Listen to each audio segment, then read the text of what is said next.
Stock market में अगर 1 लाख रुपये इन्वेस्ट करना है तो कहाँ करें? लार्ज कैप में, मिड कैप में, स्मॉल कैप में, या फिर कितना परसेंटेज करें यहाँ पे? तो काफ़ी सारे लोगों के लिए तो बहुत आसान होगा बताना ना कि भाई लार्ज कैप में इतना कर दो, मिड कैप में इतना कर दो, स्मॉल कैप में इतना कर दो ना। लेकिन ये सही जवाब नहीं होगा। अगर इस तरह से आप इन्वेस्टमेंट करेंगे तो बिल्कुल आपका इन्वेस्टमेंट जर्नी सही नहीं रहेगा। तो सही जवाब ये होगा कि सबसे पहले आपको चेक करना होगा कि आपका रिस्क प्रोफाइल क्या है, इन्वेस्टमेंट होराइजन क्या है, मार्केट का वैल्यूएशंस कैसा चल रहा है। यहाँ पे आपको ध्यान में रखना चाहिए कि जितना ज़्यादा आप रिटर्न चाह रहे हैं जनरेट करना, उतना ज़्यादा वोलेटिलिटी आपको झेलना पड़ेगा। वोलेटिलिटी झेलना पड़ेगा मतलब उतना ज़्यादा रिस्क लेना पड़ेगा और उतना ही ज़्यादा पेशेंस चाहिए। बिना पेशेंस के यहाँ पे बड़ा पैसा नहीं बनता है। तो इस वीडियो में हम ये समझने की कोशिश करेंगे कि मैं कहना क्या चाहता हूँ। सो नाउ आज के टॉपिक पे आते हैं कि ना Nifty 50, mid cap, small cap, कहाँ पे ज़्यादा इन्वेस्टमेंट करना चाहिए, कौन सा बेस्ट होगा हमारे लिए, या फिर कहाँ पे इन्वेस्ट करें या फिर कहाँ पे इन्वेस्ट नहीं करें। तो कुछ पॉइंटर्स पहले मैं बता देता हूँ, उसके बाद मैं इसको मैं डिटेल में कवर कर दूँगा। अब जैसे रिस्क देखें ना कि भाई रिस्क या वोलेटिलिटी कहाँ ज़्यादा होगा, तो अगर इक्विटी में देखें तो सबसे कम रिस्क या फिर वोलेटिलिटी होगा लार्ज कैप में। कम रिस्क का मतलब ये नहीं कि ज़ीरो रिस्क, ये मैं आगे समझाऊंगा। कम रिस्क का मतलब कम risk relatively mid cap small cap से। मिड कैप में थोड़ा ज़्यादा रिस्क और स्मॉल कैप में सबसे ज़्यादा रिस्क। ठीक है। वैल्यूएशन देखें तो वैल्यूएशन मैंने कुछ दिन पहले भी आपको डिटेल में बताया था। अगर लार्ज कैप्स देखें तो फेयरली वैल्यूड के आसपास है। Mid cap long term average से कंपेयर करेंगे तो ऑफकोर्स वहाँ स्लाइटली ओवर वैल्यूड आप बोल सकते हैं, और स्मॉल कैप अभी भी ओवर वैल्यूड है। और ड्रॉ डाउन रिस्क मतलब कितना ज़्यादा गिरावट आ सकता है, तो रिलेटिवली लार्ज कैप में थोड़ा कम गिरावट आता है, मिड कैप में थोड़ा ज़्यादा, और स्मॉल कैप में कभी कभी बहुत ज़्यादा गिरावट आ जाता है। अब है कि अगर चैन की नींद सोना है रात में तो क्या करें? तो रिलेटिवली लार्ज कैप में अगर ज़्यादा पैसा है तो चैन की नींद ज़्यादा अच्छा आएगा, चांसेस ज़्यादा अच्छे हैं। मिड कैप में थोड़ा सा प्रॉब्लम होगा और स्मॉल कैप में कभी कभी बहुत ज़्यादा प्रॉब्लम हो सकता है ना। थोड़ा डिटेल में इन चीज़ों को मैं समझा देता हूँ। सबसे पहले रिस्क प्रोफाइल। देखिए, रिस्क प्रोफाइल आपको हमेशा ध्यान में रखना है कि रिस्क प्रोफाइल का मतलब ये हुआ कि आप कितना ज़्यादा रिस्क ले सकते हैं। रिस्क ले सकते हैं मतलब कि आपने जो पैसा इन्वेस्ट किया है वो कितना ज़्यादा गिर जाएगा तो आप मार्केट से भागेंगे नहीं, झेल लेंगे। जैसे मॉडरेट रिस्क प्रोफाइल अगर आप देख लें तो मॉडरेट रिस्क प्रोफाइल का मतलब रफली मैं बता रहा हूँ, जैसे 10, 20, 30% के आसपास अगर मार्केट गिर जाता है तो मैं भागूंगा नहीं, उसको झेल लूँगा। ठीक है, ये हुआ मिनिमम फॉल। 10-20% मार्केट में गिरावट कोई भी बड़ी बात नहीं है। 5-10% तो कभी भी गिर सकता है, तो आपको मेंटली प्रिपेयर्ड होना होगा। अगर आप इक्विटी में इन्वेस्टमेंट करने जा रहे हैं तो यहाँ पे अगर कोई 10-20-30% के आसपास का फॉल झेल सकता है, तो लार्ज कैप्स में भी 70-80 या फिर 100% जो भी आपके लिए सूटेबल है जा सकता है लार्ज कैप्स के लिए। ठीक है, और मिड कैप स्मॉल कैप में भी थोड़ा बहुत अगर चाहे तो एक्सपोजर ले सकता है, लेकिन प्रेफरेबली वो फ्लैक्सी कैप के थ्रू ले तो कहीं ज़्यादा अच्छा है। ठीक है, तो अगर रिलेटिवली थोड़ा कम रिस्क लेना चाहते हैं, आप बोलेंगे 20-30% गिरना कम रिस्क है। जी हाँ, इक्विटी में अगर आप प्योर इक्विटी में इन्वेस्ट करने जा रहे हैं तो 20-30% का गिरावट कोई बहुत ज़्यादा बड़ा गिरावट है, मैं ये नहीं बोल रहा बड़ा, लेकिन बहुत ज़्यादा बड़ा गिरावट नहीं, क्योंकि इससे भी बड़ा गिरावट आता है जिसके बारे में आगे मैं आपको बताने जा रहा हूँ। तो भाई इतना अगर आप रिस्क झेल सकते हैं तो ज़्यादातर लार्ज कैप में रखें और उसके बाद फ्लैक्सी कैप के लिए जाएं, क्योंकि फ्लैक्सी कैप से आपको मिड कैप और स्मॉल कैप में भी एक्सपोजर मिल जाएगा। यहाँ पे जो डाउन साइड प्रोटेक्शन है वो रिलेटिवली बेटर होगा, क्योंकि फॉल ज़्यादा नहीं होगा, वोलेटिलिटी भी रिलेटिवली कम होगा। अब कोई एग्रेसिव इन्वेस्टर है ना, मतलब मैं बहुत ज़्यादा रिस्क लेने को तैयार हूँ, तो वहाँ पे तो ऑफकोर्स आप mid cap, small cap, multi cap सभी जगह एक्सपोजर ले सकते हैं, क्योंकि एग्रेसिव इन्वेस्टर का मतलब ये हुआ कि अगर मार्केट 30, 40, 50% भी गिर जाए, मैं कितनी आसानी से बोल रहा हूँ लेकिन उसको झेलना आसान है। जब सही में गिरने लगेगा ना तो किसी भी इन्वेस्टर के लिए उसे झेल पाना आसान नहीं होता है, इस बात को आप समझें। लेकिन हाँ, अगर इस तरह का आप में हिम्मत है कि आप झेल सकते हैं तो बिल्कुल आप कहीं भी इन्वेस्ट करें, mid cap, small cap, multi cap, कहीं भी इन्वेस्ट करें, लेकिन अगेन मिक्सअप करके रखें। कितना भी ज़्यादा रिस्क ले सकते हैं, इसका ये मतलब नहीं कि पूरा का पूरा जाकर स्मॉल कैप में इन्वेस्ट कर दिया ना। अब जैसे 40-50% के आसपास लार्ज कैप में डाल दिया, जैसे निफ्टी में डाल दिया पैसा, 30-40% के आसपास मिड कैप में डाल दिया, रफली 10-20 या 30% स्मॉल कैप में डाल दिया। ऑफ कोर्स ये सब कुछ डिपेंड करेगा आपका रिस्क प्रोफाइल, इन्वेस्टमेंट होराइजन, उसके आधार पर सुटेबिलिटी मैं रफली बता रहा हूँ। सेकंड इंपॉर्टेंट पॉइंट क्या होगा, इन्वेस्टमेंट होराइजन। अगर आपका इन्वेस्टमेंट होराइजन 5 ईयर्स या उससे ज़्यादा है तो वहाँ पे आप लार्ज कैप और फ्लेक्सी कैप के लिए जा सकते हैं, ठीक है। लार्ज कैप, फ्लेक्सी कैप, अगर 5 साल के आसपास का इन्वेस्टमेंट होराइजन है तो आइडियली हमें मिड कैप, स्मॉल कैप और मल्टी कैप को अवॉइड करना चाहिए, क्योंकि 5 ईयर और बिलो 10 ईयर्स का जो इन्वेस्टमेंट होराइजन है ना, उसे मैं मीडियम टर्म बोलता हूँ। लॉन्ग टर्म 10 ईयर्स या उससे ज़्यादा। तो अगर 10 ईयर से उससे ज़्यादा इन्वेस्टमेंट होराइजन है तब तो mid cap, small cap, multi cap सभी जगह जाएं, और ऑफ कोर्स उसमें आप लार्ज कैप भी रख सकते हैं।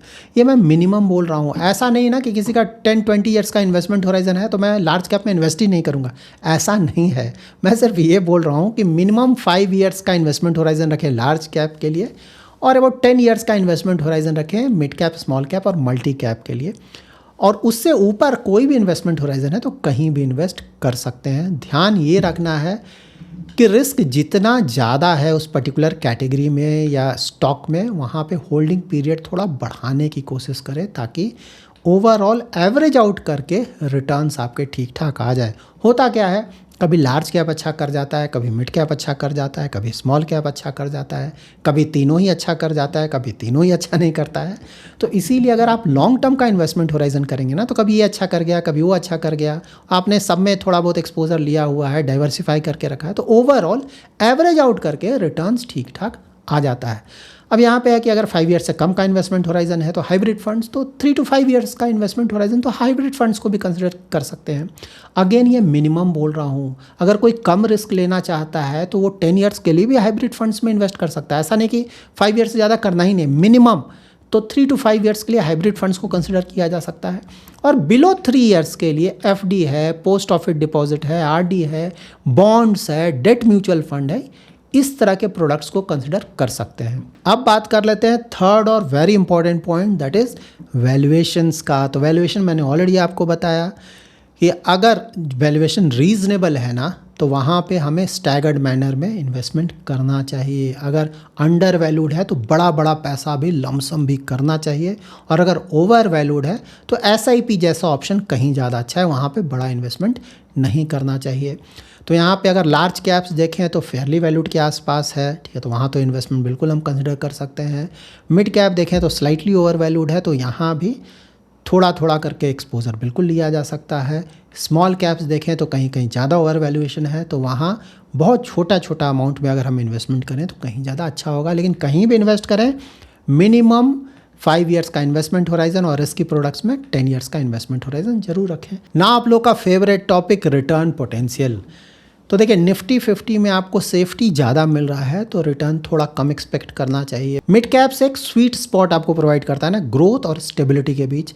तो यहाँ पे जो रिस्क है वो थोड़ा बढ़ जाता है, लेकिन रिटर्न भी थोड़ा ज़्यादा आने का चांसेस अधिक रहता है। और स्मॉल कैप्स अगेन सबसे ज़्यादा रिस्क यहीं पे है, लेकिन जो पोटेंशियल है रिटर्न आने का यहीं पे सबसे ज़्यादा है। लेकिन यहाँ पे रिस्क बहुत ज़्यादा है, तो सिर्फ बहुत ज़्यादा रिटर्न के चक्कर में ना जाए। आपको ये भी देखना है कि भाई ठीक है रिटर्न आ सकता है, ठीक है, लेकिन क्या आप उतना ज़्यादा रिस्क झेल सकते हैं। तो जब भी आप रिटर्न के बारे में सोचें तो रिस्क को भी ज़रूर सोच लें, क्योंकि बॉन्ड्स में मैं आपको हमेशा बताता हूँ ना कि भाई ठीक है 14%, 15%, 16%, लेकिन उसके साथ आपको ये भी सोचना है कि रिस्क भी तो है। तो सिर्फ रिटर्न देखकर ना जाएं, ये भी समझें कि रिस्क कितना है। उतना रिस्क अगर आप झेल सकते हैं तभी उस प्रोडक्ट के लिए जाएं, नहीं तो नहीं जाएं। अब थोड़ा इसको मैं सिंप्लीफाई कर देता हूँ ताकि आप लोग को और समझ में आ जाए।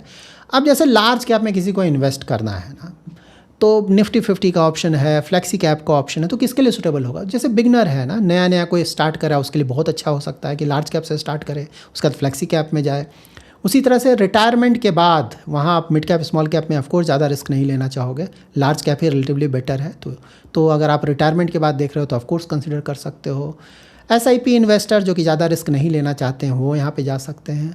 अब इसके बाद हो जाएगा मॉडरेट रिस्क प्रोफाइल, तो वहाँ पे तो आप mid cap, small cap, multi cap में भी एक्सपोजर लोगे, लेकिन लिमिटेड लोगे, बहुत ज़्यादा एक्सपोजर नहीं लोगे। और अगर आप एग्रेसिव इन्वेस्टर हो, 10 ईयर प्लस का इन्वेस्टमेंट होराइजन है, तो जहाँ मन है वहाँ इन्वेस्टमेंट करें। लेकिन अगेन जब क्रैश आएगा मार्केट में तो पैनिक करके भागना नहीं। अगर भागने वाले हैं तो आप इन्वेस्टमेंट ना करें रिस्की प्रोडक्ट्स में।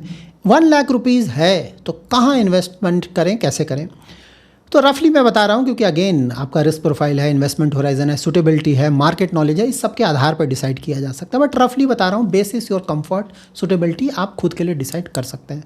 अब मान लीजिए आप 10-20% का लॉस झेल सकते हैं, ठीक है, तो लार्ज कैप जैसे निफ्टी में 1 लाख में भी 80,000 रुपया ना 80,000 रुपीज़ के लिए आप जा सकते हैं। फ्लेक्सी कैप में आप 20,000 के आसपास जा सकते हैं।